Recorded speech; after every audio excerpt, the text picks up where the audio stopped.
Nuestro tema consistirá de tipos de mecanismos y movilidad. Es para la materia de mecánica para la automatización. Primero que nada tenemos el que es un eslabón, el cual pues un eslabón es un cuerpo rígido que posee al menos dos nodos.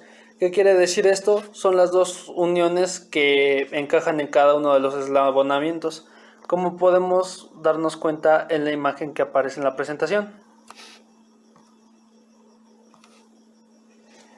Nuestro siguiente tema será hablar sobre la ley de Grashof, el cual nos dice que un mecanismo de 4 barras tiene al menos, tiene al menos una articulación que debe de dar una vuelta completa sobre su mismo eje.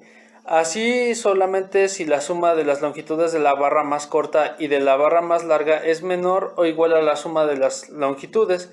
Esto para que al momento de, ahora sí que hacer el movimiento cinemático, dé una vuelta completa y pues quede demostrado completamente esto. Si no, lo que puede ocurrir es que no dé una vuelta completa y el mecanismo quede trabado.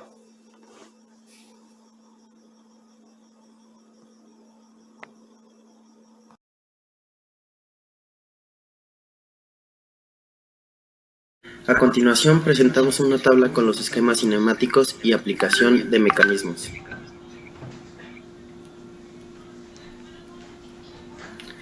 Mecanismo de 4 barras, utilizado para proporcionar movilidad al maletero de un coche.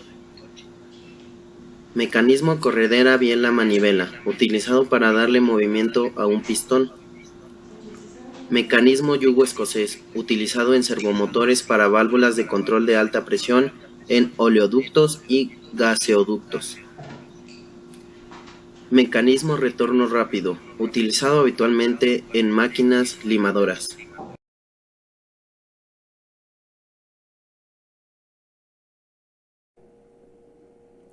¿Qué es la inversión cinemática de mecanismos? La inversión cinemática es una obtención de un mecanismo con diferentes características a partir de otro, sin cambiar su número y tipo de pares cinemáticos, únicamente es cambiando su eslabón fijo. Se puede aplicar a mecanismos de 4 barras y manivela de corredera, instantáneo de rotación en un mecanismo plano. El centro instantáneo es el punto del cuerpo o la velocidad instantánea del cuerpo, la cual es nula.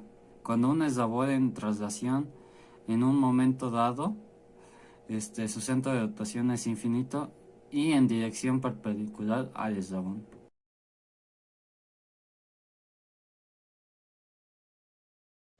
Hola, buenas tardes, mi nombre es Salvador Martínez Chávez, del octavo E, y me tocó explicar la parte del teorema de Kennedy y un ejemplo para mostrar el proceso que se debe de seguir para la resolución.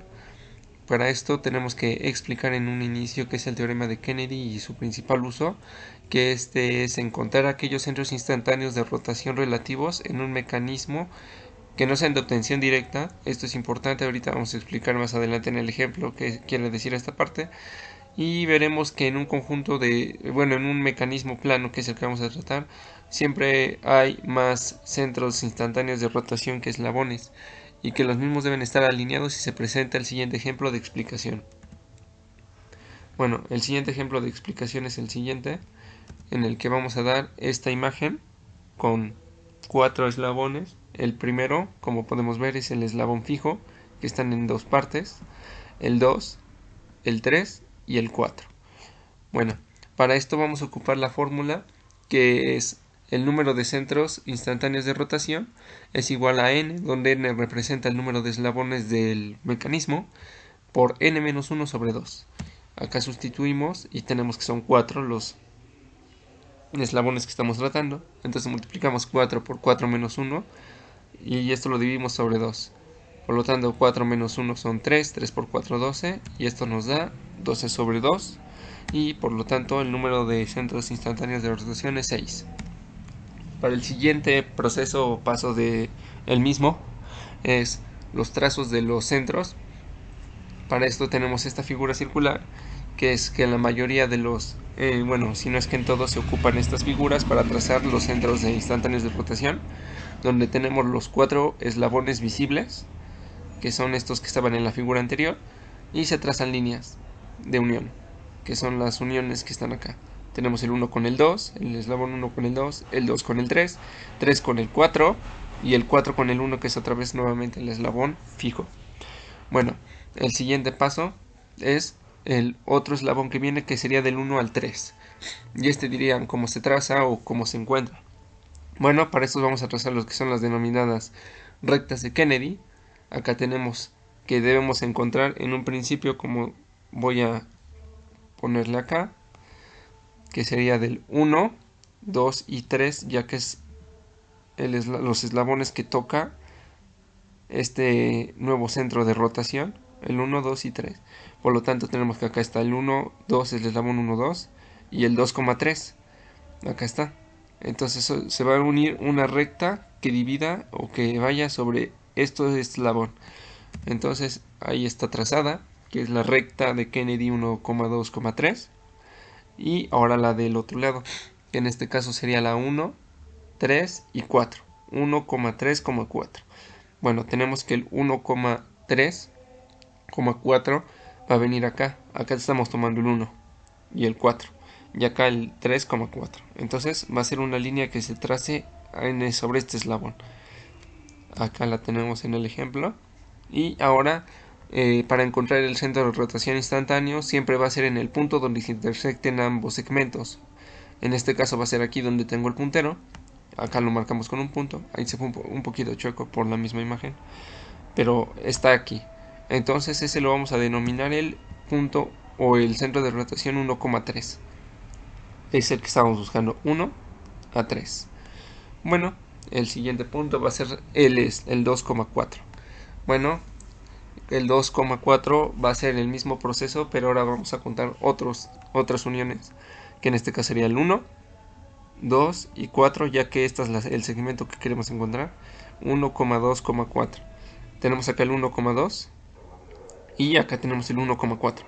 Entonces sería 1 y 1, ahí está, 1,2,4.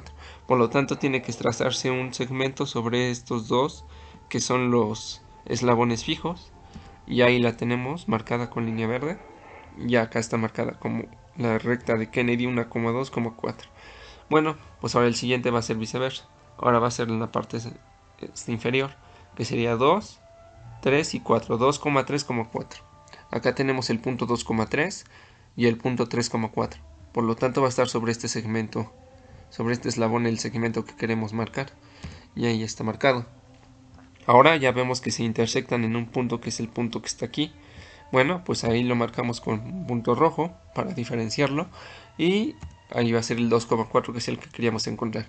De tal manera, acá ya vemos en este dibujo representativo que ya tenemos los 6 eslabones, que según la fórmula de Kennedy del procedimiento que debemos encontrar, nos da perfectamente los 6 eslabones, los 6 centros instantáneos de rotación, que son los que ya venían acá, por ejemplo 1, 2, 3, los 4. Pero como les decía en la definición, hay que encontrar segmentos que no sean visibles. Entonces esta es la parte importante, porque los segmentos que no son visibles son estos dos. Entonces estos son los que había que encontrar, y este segmento nos ayuda muchísimo a saber cómo encontrarlos y dónde trazar exactamente los segmentos y sobre qué eslabones, para que se pueda diferenciar. De esta manera ya tenemos los 4 visibles y los 2 que no eran visibles. Por lo tanto son 6 centros de rotación, y como les había también mencionado, son más los centros de rotación instantáneos o los centros instantáneos de rotación que los eslabones. Entonces así es como concluye el proceso para la obtención de los centros instantáneos de rotación a través del teorema de Kennedy. Agradezco mucho su atención.